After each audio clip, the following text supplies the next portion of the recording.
Welcome back. If you're just joining us, you're watching the news at 10, live on Channels Television. A reminder of our major stories. Senate summons Inspector General of Police to explain the lingering violence in Benue State as President Muhammadu Buhari writes the lawmakers on steps taken so far to end the crisis. Ruling All Progressives Congress pledges to ensure ethnic harmony in Nigeria as it presents report on true federalism to the public in Abuja.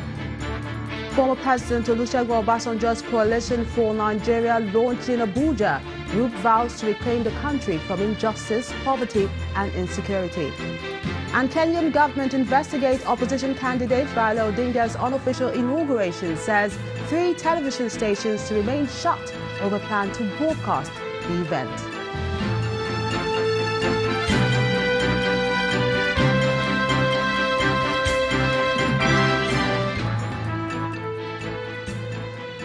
For more on our top stories and others, just check out our website. It's channelstv.com and on youtube.com/channelsweb.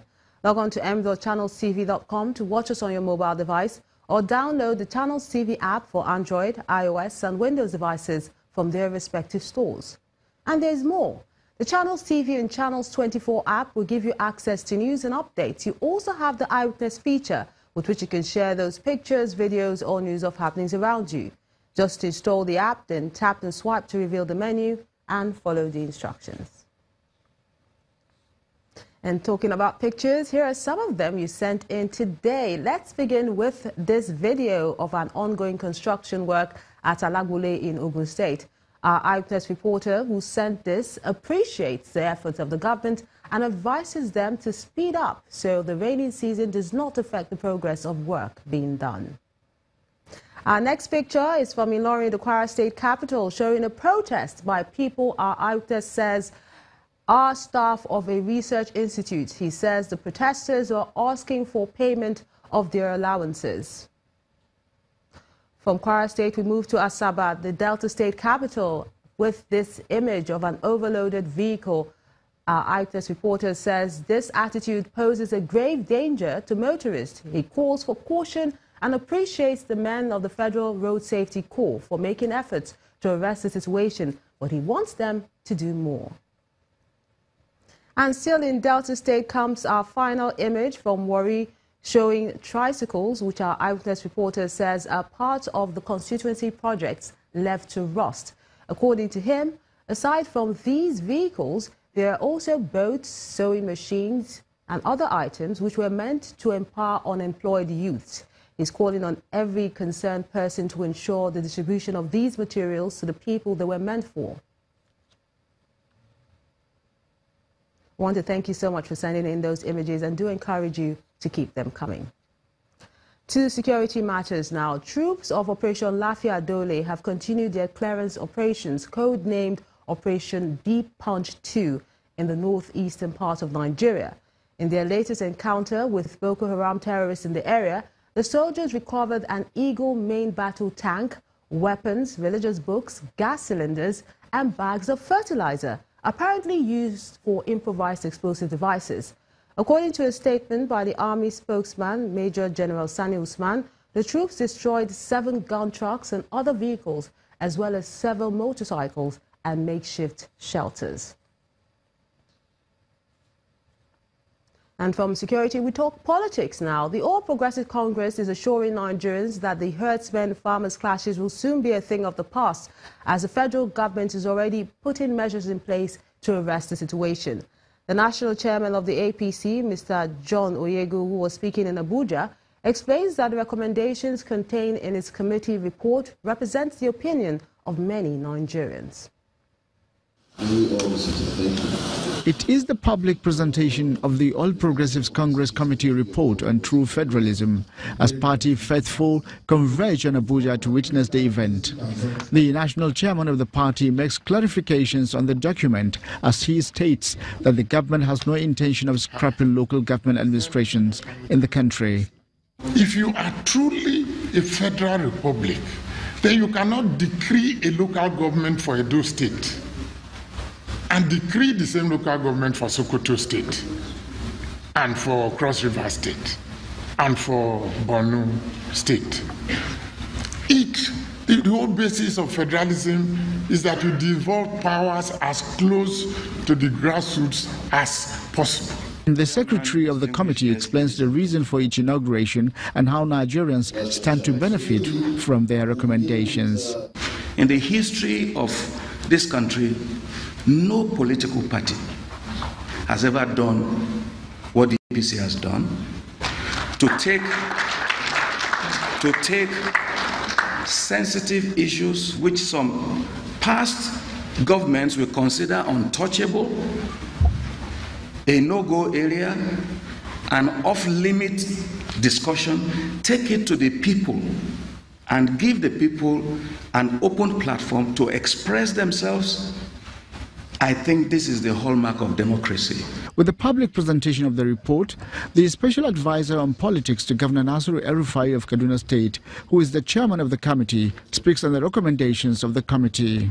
The APC Committee on Federalism has recommended that the federation be balanced with more powers and responsibilities devolved to the states.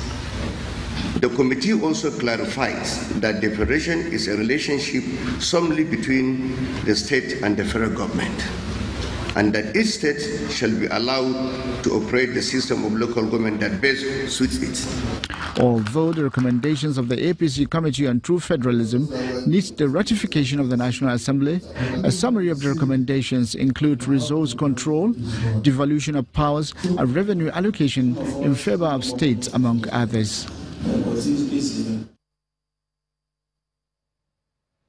For more political and legal stories, let's move over to Abuja studios, where Linda is standing by. Hello, Melinda. Good to see you.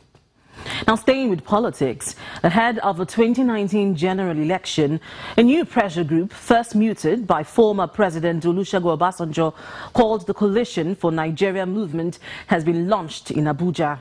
Former Osun State Governor Mr. Olagunsoye Oyinola and the former Governor of Cross River State, Donald Duke, are among those who performed the ceremony.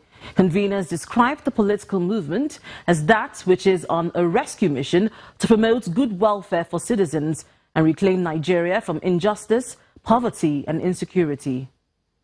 How do we get there, or how do we start the debate? In recent times, there have been several political movements and alignment going on in the political scene ahead of the 2019 general election. One of such is the unveiling of the Coalition for Nigeria Movement in Abuja. Two former governors of Osun and Cross River State are among the blend of the old and young who converge on the Yar'Adua Center in Abuja to witness the official launch of this new political movement. In his remarks, the former governor of Osun State states the objectives of the movement. As stated earlier, this movement exists to promote the welfare of all citizens of a united Nigeria, guided by justice and fairness. This movement, therefore, has it as its cardinal objective the promotion of equity and equality of opportunity for all our compatriots in order to have a truly just and united Nigeria. Just as the name of the movement implies, some members highlight the importance of bringing movements of like minds together ahead of the 2019 election.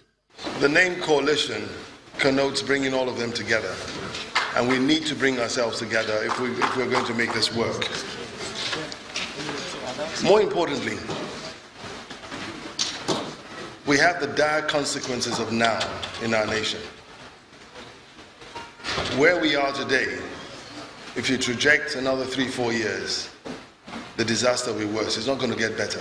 The difference is the coming together of all like minds to create a common front, to create a system, a plan where we all are part of the process. Although only registered political parties contest elections in Nigeria, and the Coalition for Nigeria Movement is not a political party yet, similar movements in the past have greatly influenced the outcomes of elections in the country. Away from politics, the federal government has been explaining the situation surrounding fuel pricing while insisting that technically subsidy does not exist. The Minister of Finance, Mrs. Kemi Adeosun, told State House correspondents after the Federal Executive Council meeting that Nigerians have been bearing the burden of revenue loss by the Nigerian National Petroleum Corporation, NNPC, as the state oil company goes through under recovery. Our correspondent Gloria Mwezuki reports.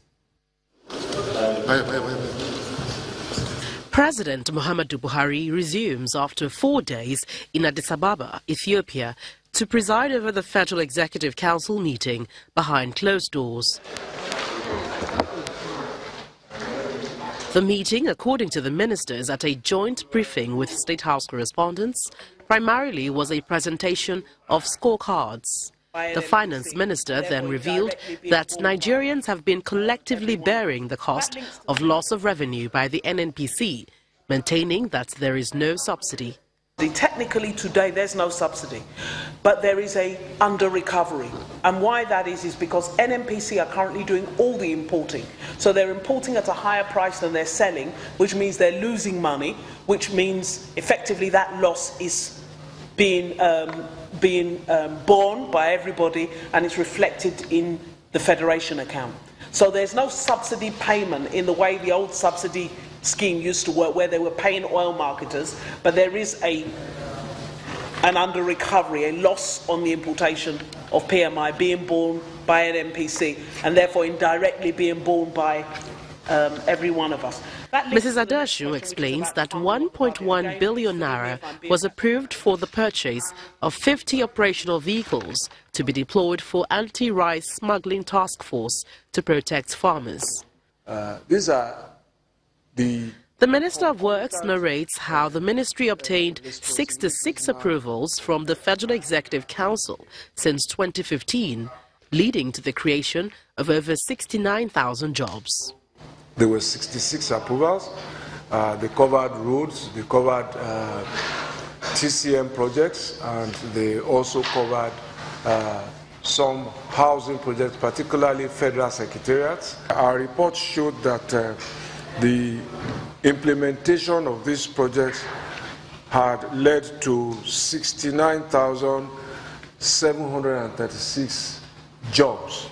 And most of these are jobs largely that were lost in the construction industry before the advent of this administration. These accounts of stewardship by the ministers, which began last week, is not because of the 2019 elections, according to the Information Minister. This is actually all about transparency and accountability, and it's not so much about, 2019. Other ministers are expected to present their own scorecards at the next council meeting. From the Presidential Villa, Gloria Umezuki, Channels Television News. When the news at 10 returns, oil output from OPEC countries rises in January on increased supply from Nigeria and Saudi Arabia. That's on Business News. Please stay with us.